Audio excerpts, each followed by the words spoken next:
오늘은 요는 사도행전 21장 15절 26절 말씀 중심으로 본질과 비본질이라는 제목 함께를 나누고자 합니다. 자, 먼저 지난주에 나눴던 말씀을 다시 한번 좀 되새겨 보도록 하겠습니다.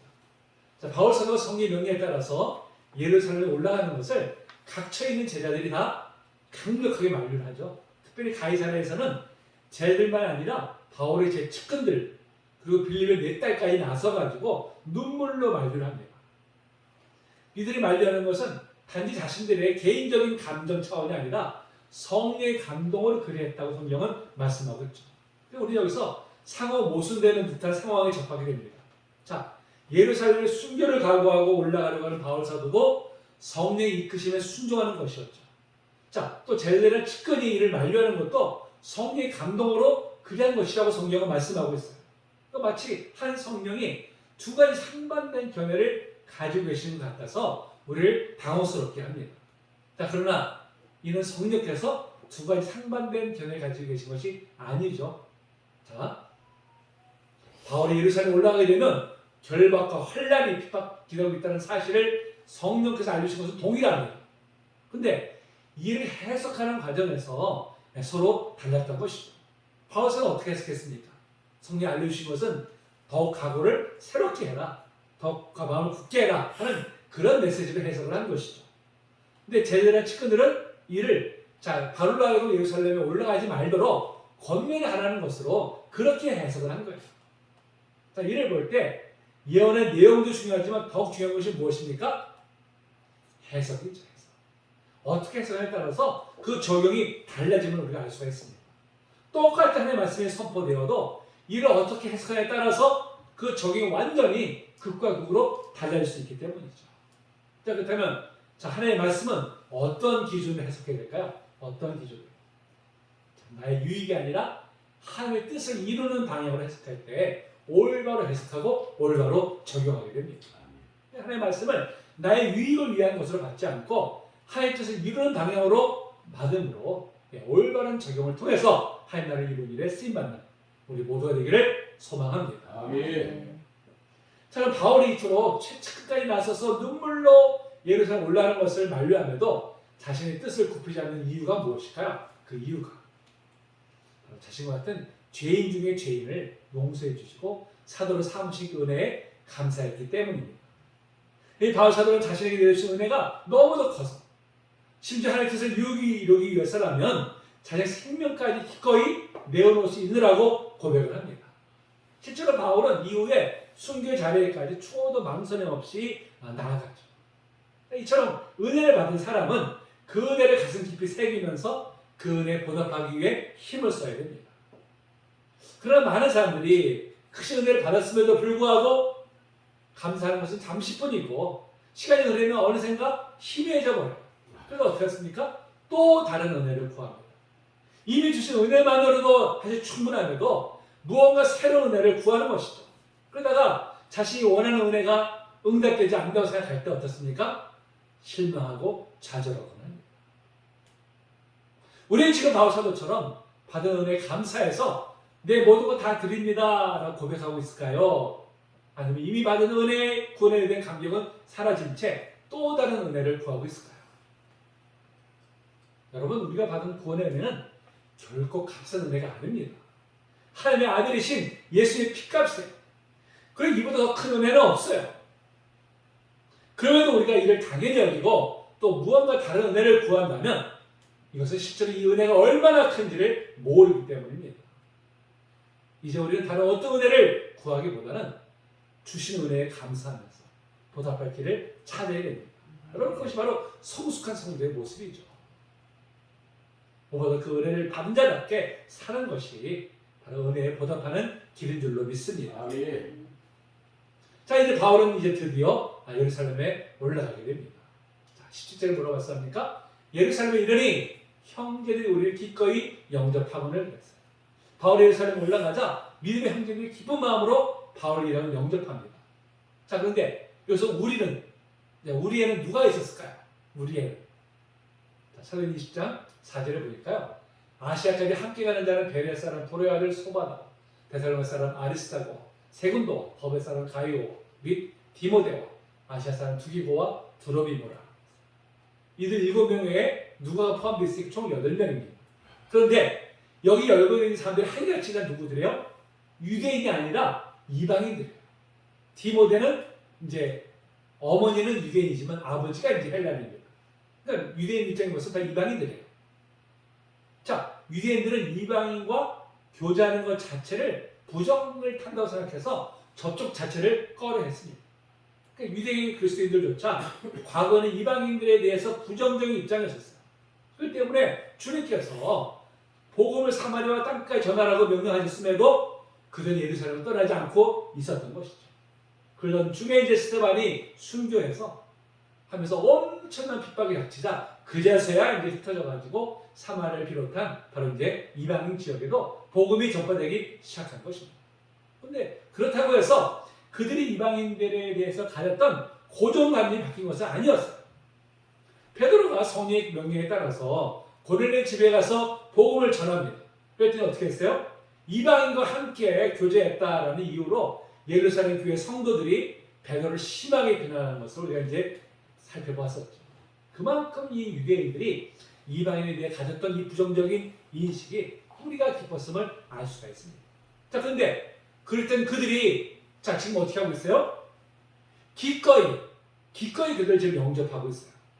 아무런 거리낌 없이 이방인들을 지금 한갑게 맞이하고 있는 것을 볼 수가 있습니다. 왜 어떻게 이렇게 됐을까요? 어떻게? 자, 바로 그리스도 안에서는 혈통이나 민족이 더 이상 장벽이 되지 않음을 깨달았기 때문이죠. 그리스도 안에서 모두가 다 하나님의 자녀요, 한 형제임을 인식하게 되었기 때문에 이렇게 이제 변화가 된 것입니다. 자, 어떻게 이렇게 됐을까요? 바로 십자가의 능력이죠. 십자가의 복음이 그렇게 한 것입니다. 훗날 바울 사도가 에베소에 보낸 편지에서 이렇게 말씀하고 있죠. 자, 우리 한 절씩 서로 교독하겠습니다. 이제는 전에 멀리 있던 너희가 그리스도 예수 안에서 그리스도의 피로 가까워졌느니라.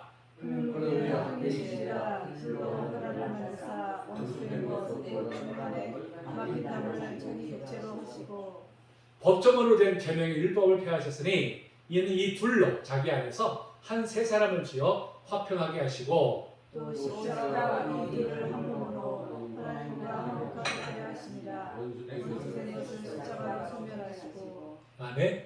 자, 멀리 있던 너희, 바로 유대인과 이방인들의 관계를 말하는 것이죠. 근데 어떻게 했어요? 원수된 것이라고 했어요. 서로 원수처럼 그렇게 여겼다는 거예요. 그런데 어떻게? 십자가로 소멸하셨다는 거예요.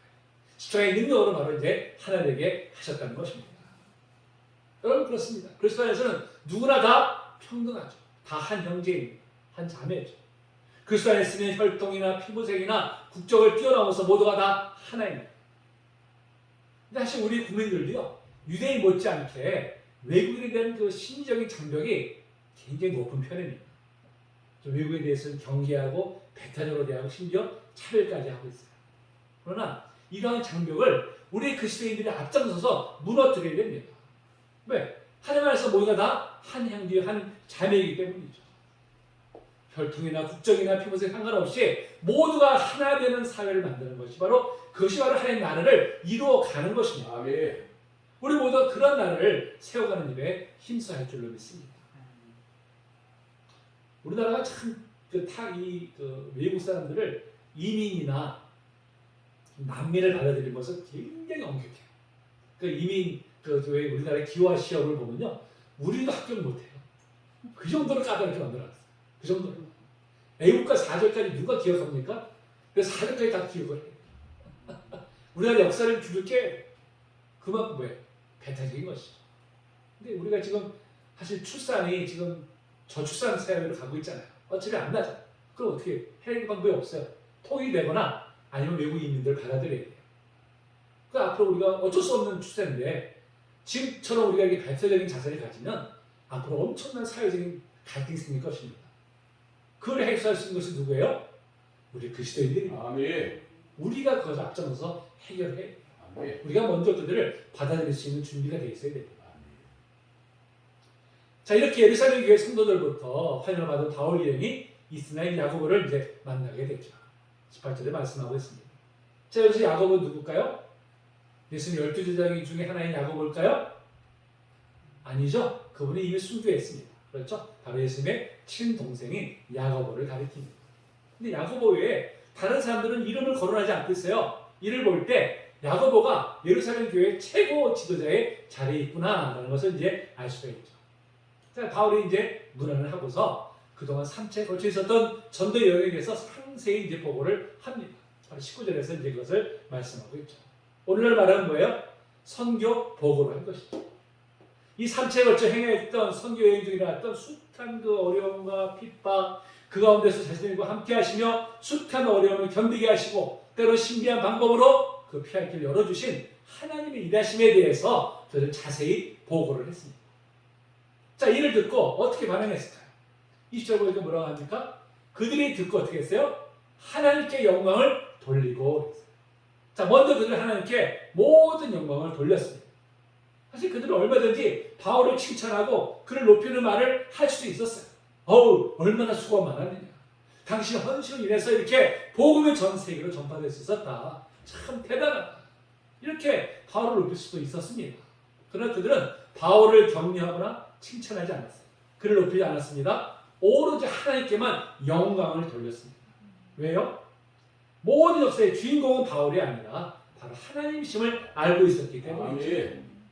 비록 바울의 수고가 따랐지만 수많은 이방인들이 복음을 듣고 하나님께로 돌아오게 된 것은 오로지 하나님의 크신 섭리가 있었기 때문에 알고 있었기 때문에 하나님께만 영광을 올려드린 것이죠. 자, 그렇다면 하나님께 영광을 돌려드린다는 것은 구체로 무엇을 의미할까요?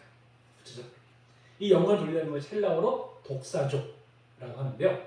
영광스럽게 하다, 찬양하다 라는 뜻을 가지고 있습니다. 근데 이는 단지 말로나 찬송으로 하나님께 영광을 돌리는 것을 의미하지 않습니다. 독사조는 내가 드릴 수 있는 최이상의 가치를 하나님께 드리는 것을 말하죠. 그럼 나에게 있어서 가장 최상의 가치는 무엇일까요? 최상의 가치는 바로 나의 삶입니다. 그렇죠? 나의 삶보다 더 최상의 가치는 없어요. 그렇지 않습니까? 그러니까 하나님께 영광을 돌리고 하나님을 찬양하면 바로 하나님께 나의 삶을 온전히 드리는 것을 의미합니다. 날마다 하나님께 영광을 드리는 삶을 살고 자신의 삶이 온전히 하나님께 온전히 드리는 삶이 되겠노라고 다짐하는 그리고 결단하는 것이 바로 뭐예요? 그게 하나님께 영광을 돌리는 것입니다. 그리고 바로 이러한 삶이야말로 바로 하나님께서 기뻐 받으시는 참 예배가 되는 것입니다. 그래서 바로 로마서에서 우리의 삶을 온전히 하나님께 드리는 것이야말로 참 예배라고 말씀하고 있습니다. 로마서 12장 1절이죠. 자, 시작. 그러므로 형제들아, 내가 하나님 모든 자비하심으로 너희를 권하노니 너희 몸을 하나님이 기뻐하시는 거룩한 산 제물로 드리라. 이런 너희가 드릴 영적 예배니라. 아멘. 지금 우리는 우리의 삶으로 어떻게 하나님께 영광을 돌리고 있을까요? 어떻게? 세상의 혼탁함 속에서도 구별된 모습으로 살아가는 것이 그게 하나님께 영광을 돌리는 삶이 됩니다. 우리가 아무리 입술로 하나님께 영광을 돌립니다 고백할지라도 삶에서 거룩함이 없다면 외식에 불과한 거예요. 도리 하나님의 영광을 가르는 것입니다. 입술로가 아닌 거룩한 삶을 추구하고 하나님께 영광을 돌리는 성도이 되시기를 축복합니다. 아멘. 자, 이렇게 바울로부터 선교 보고를 받은 야고보를 비롯한 예루살렘 교회의 지도자들이 먼저 하나님께 영광을 돌린 후에 이렇게 말하죠. 자, 20절 하반절부터 21절까지입니다. 자, 뭐라고 얘기합니까? 그대도 보는 바에 유대인 중에 믿는 자 수만 명이 있으니 그리고 요성을 가진 자라. 근데 네가 이방에 있는 모든 유대인을 가르치되 모세를 배반하고 아들들에게 할례를 행하지 말고 또 관습을 지키지 말라 한 다음을 그들이 들었도다. 당시 예루살렘에는 유대교에서 개종한 수만 명의 유대계 그리스도인들이 모여 있었어요. 이때가 유대교의 3대 명절 중에 하나인 바로 오순절 직전이었기 때문에 각처로부터 이제 디아스포라 유대인들이 예배를 위해서 예루살렘에 올라왔습니다. 근데 그 중에 기독교를 개종한 유대인들도 함께 있었던 것이죠. 이들은 예수 그리스도를 구주 영접했지만 여전히 율법에 따른 전통을 고수하고 있었습니다. 우리나라도 일찍이 복음을 영접해서 많은 기독교인이 이 땅에 있지만 조상 대대로 내려오는 그런 풍습을 여전히 따르는 모습들을 우리가 곳곳에서 볼 수 있습니다. 기도에 대한 관점도 그런 것 같아요. 기도를 하나님의 관계라고 하는 측면에서 보다는 내가 원하는 것을 구하는 통로로서 인식하고 있는 것도 바로 이 여기서 유리하고 있다고 할 수 있죠. 또 요새는 잘 지키지 않지만 정월 대보름 날 되면 그 풍습이 있잖아요. 뭐 날밤이나 호두나 뭐 은행이나 자꾸 같은 부럼을 깨물어 먹는 것. 이게 왜 합니까? 한 해 동안 각종 부스럼을 예방하기 위한 전래 풍습이었어요. 이러한 풍습은 사실 아무런 문제의식 없이 그냥 따르고 있는 것이 사실 현실입니다. 근데 유대인들은 특히 오랜 세월 조선 때부터 내려오는 온갖 전통들을 지키는 일이 있어서 아주 열심히 특심이었었어요. 특별히 안식을 비롯한 각종 명절을 지키는 일, 또 음식도 정한 음식과 부정 음식을 구별해가지고 정한 음식만 설치하고 그리고 할 일을 행하는 일, 바로 이것이 이제 그에 해당이 됩니다. 사실 이런 일들은 예수 그리스도께서 십자가에 죽으시고 부활하심으로 인해서 율법의 요구를 모두 성취하셨기 때문에 더 이상 지킬 의무가 없는 거예요. 그럼에도 유대 그리스도인들은 이를 근거 억지처럼 여겨가지고 이를 지키는 일에 열심을 다하였습니다. 그렇기 때문에 이렇게 절기를 맞아가지고 수만 명의 성도들이 예루살렘에 이제 올라오기까지 한 것이죠. 근데 이들이 바울이 율법의 전통과 간섭을 송두리째 무시하고 유대인들마저 할례를 받지 못하게 할 뿐만 아니라 심지어 모세를 배반하기까지 했다라는 거짓 소문을 듣고 있었어요. 사실 이방인에게만 그렇게 가르친 건데 그들은 그렇게 들었죠. 왜? 바로 바울사가 이방지에 가는 곳마다 그를 죽이려고 했던 유대인들이 퍼뜨린 거짓 소문이었습니다. 근데 이를 고지고대로 그냥 믿고 있었던 것이죠.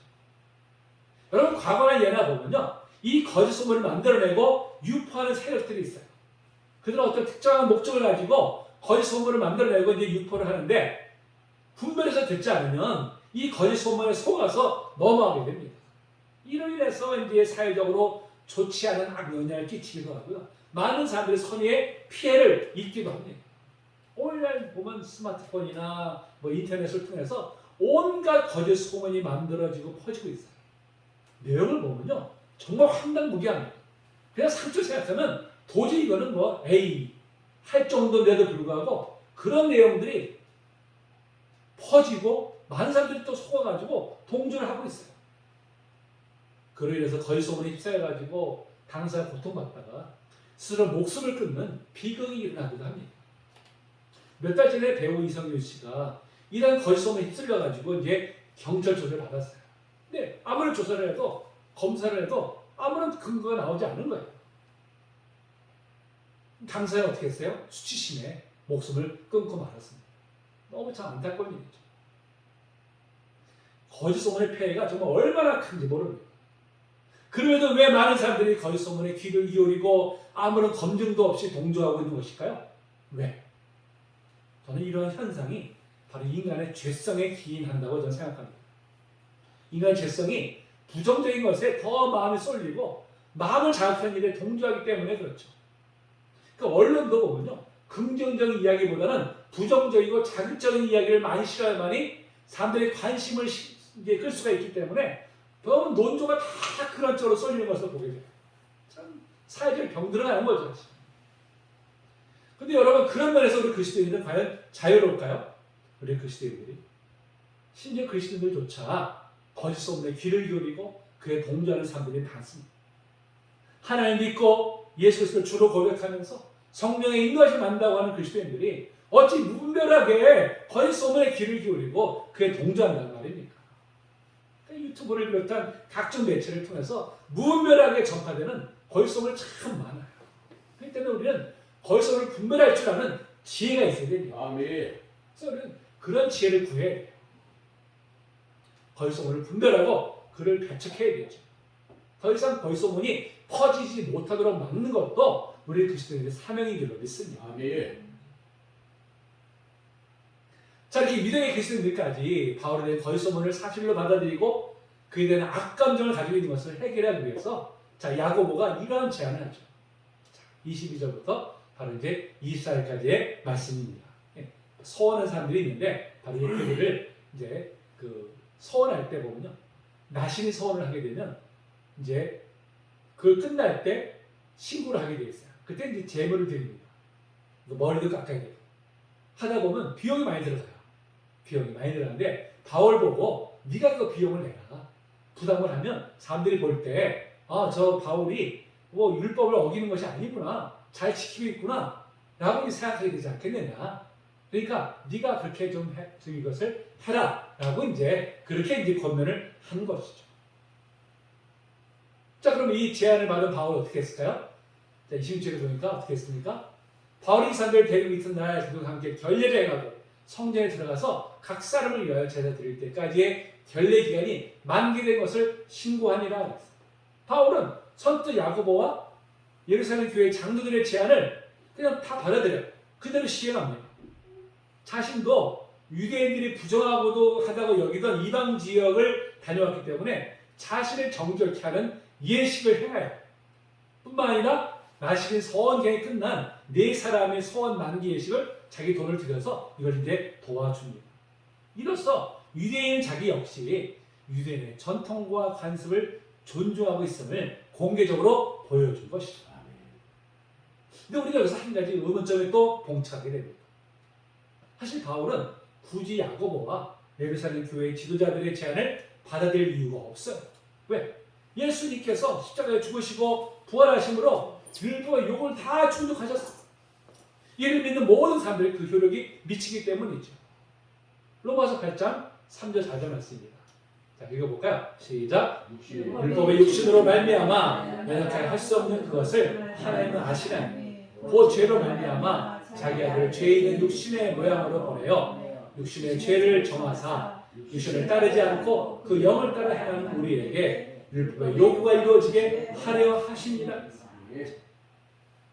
바울 사도가 이방인 지역의 복음을 전할 때 이러한 관점에서 이방인들이 복음을 영접하는 것의 가장 큰 걸림돌이 뭐냐면 할례 문제였었어요.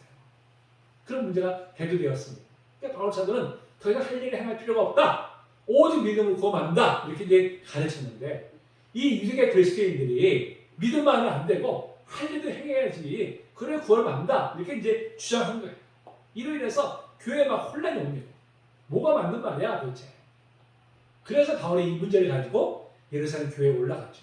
그래서 이제 제1차 예루살렘 공의회가 열리게 됩니다. 이 문제를 가지고 이제 토론을 하죠. 그 결과가 어떻게 되었습니까? 그 결과 더 이상 이방인들에게 할례는 필요치 않다는 것을 이제 공식화하죠. 자, 사도행전 15장 19절 20절입니다. 자, 시작. 그러므로 내 의견에는 이방인 중에서 하나님께 돌아온 자들을 괴롭게 하지 말고 다만 우상에 들어온 것과 음행과 목매어 죽인 것과 피를 멀리하라고 편지하는 것이 옳으니 하나님께 이방인과 하나님께 돌아온 자들을 괴롭게 한다는 건 뭐예요? 할례 문제예요. 더 이상 하지 말라는 거예요. 필요 없다는 것입니다. 자, 이로써 이제 이방인에 대한 복음 전파의 걸거리 사라지게 되었죠. 이때부터 본격적으로 이방인의 복음이 전파되기 시작해서 도처에 이제 교회가 세워지게 되었습니다. 아멘.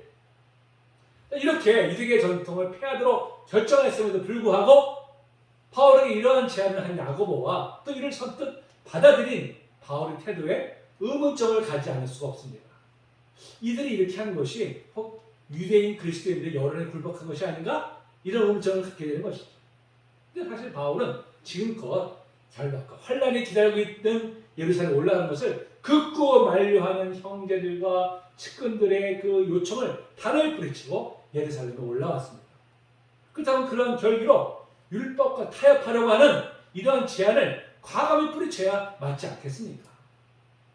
그러면 이를 선뜻 받아들여서 자신이 마치 율법을 잘 지키는 사람인 것처럼 보이려는 이유는 과연 무엇일까요? 이제 와서 두려운 마음에 그냥 적절히 타협하려고 하는 것일까요? 아니죠.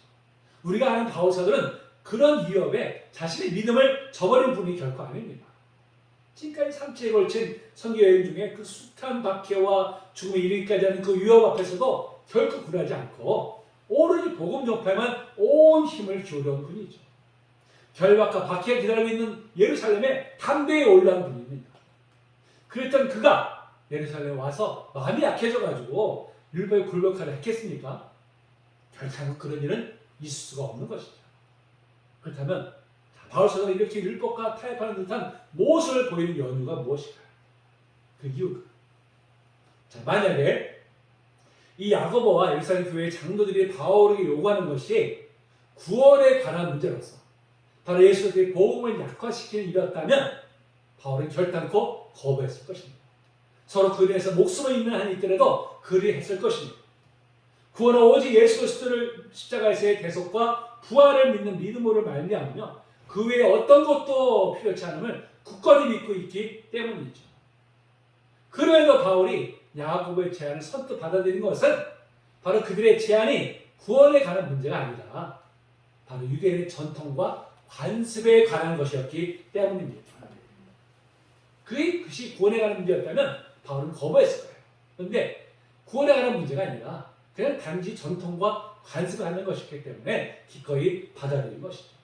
그를 통해서 바로 같은 동족의 유대인과의 접촉점을 확장할 수 있기 때문에 그리한 것입니다.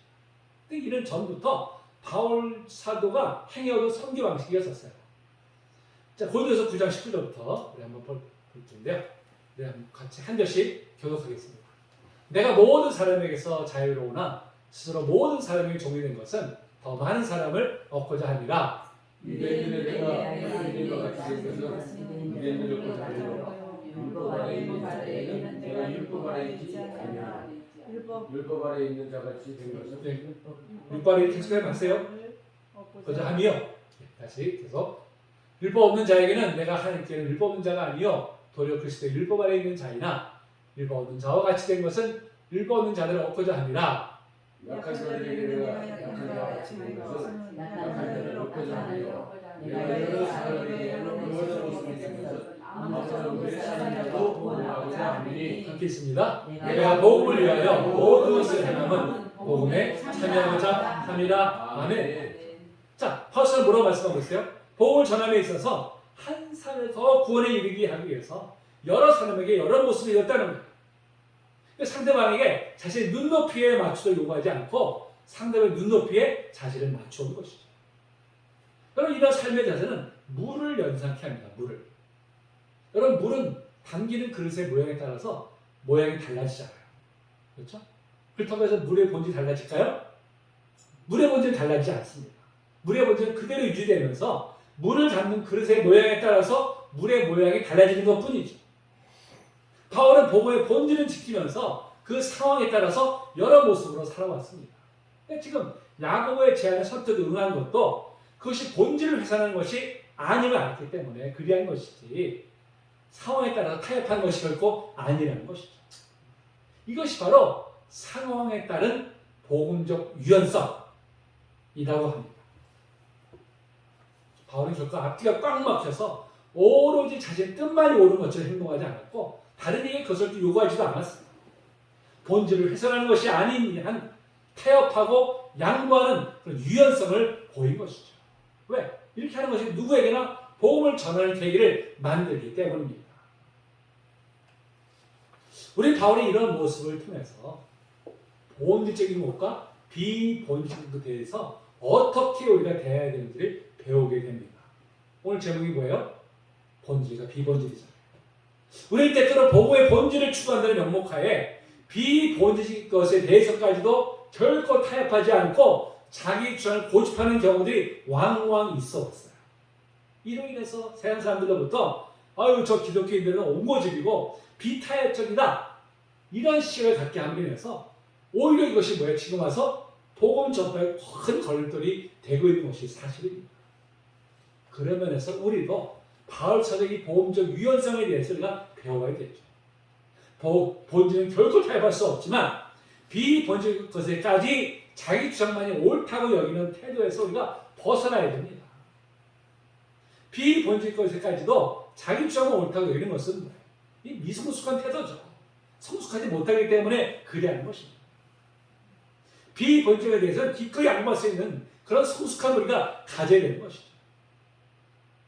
그렇다면 여러분, 복음의 본질은 무엇일까요? 복음의 본질. 바로 생명과 사랑입니다. 생명을 살리고 사랑을 전하는 것이 바로 복음의 본질이죠. 이외의 것은 다 뭐예요? 다 비본질인 것들입니다. 이것들은 기꺼이 타협할 수 있고 양보할 수 있는 것들이에요. 자신 것만 고집하면서 타인에게 자신에게 맞춰줄 것을 요구하는 것이 아니라 기꺼이 상대에게 자신을 맞춰주는 것이야말로 생명을 살리며 사랑을 전하는 길이 됩니다. 아멘. 우리 지금 어떻게 행하고 있을까요? 본질은 결코 우리가 양보해서 안 되죠. 타협해서 안 됩니다. 그로 인해서 서로 내가 정말 불이익을 당한다 할지라도 우리는 본질을 반드시 지켜야 됩니다. 아멘. 하지만 비본질적인 부분에 대해서는 기꺼이 자신의 주장을 내려놓을 줄 알아야 돼요. 상대방의 눈높이에 나를 맞추는 성숙함을 나가야 됩니다. 그것이 바로 복음을 전하는 길이 되는 줄로 믿습니다. 아멘. 여러분 우리가 좀 신앙생활 오래됐으면요, 우리가 좀 더 성숙해지면 좋겠어요. 좀 성숙한 신앙 우리가 나아갔으면 좋겠습니다. 성숙함이 무엇입니까? 성숙함 바로 다른 사람에게 기꺼이 좀 양보할 수 있는 거. 다른 사람의 주장을 옳다고 여기 좀 그래 당신 뜻대로 해줄게. 그렇다고 해서 내가 자존심이 상합니까? 뭐 내가 무너집니까? 결코 그냥 내 주장은 옳다고 생각하고 나만 주장하는 그 태도는 미성숙한 태도죠. 우리가 좀 더 이제 우리가 신앙생활에서 우리가 성숙함을 나갈 때 그 성숙함을 통해 속에서 바로 우리가 하나님 나라가 이루어지게 될 줄로 믿습니다. 아멘. 비본질과 비본질과 좀 구별하면서 우리가 그 비본질에 대해서 기꺼이 나를 내놓을 수 있는 성숙해 나가는 모두가 되기를 주님의 이름으로 축복합니다. 아멘. 기도하겠습니다.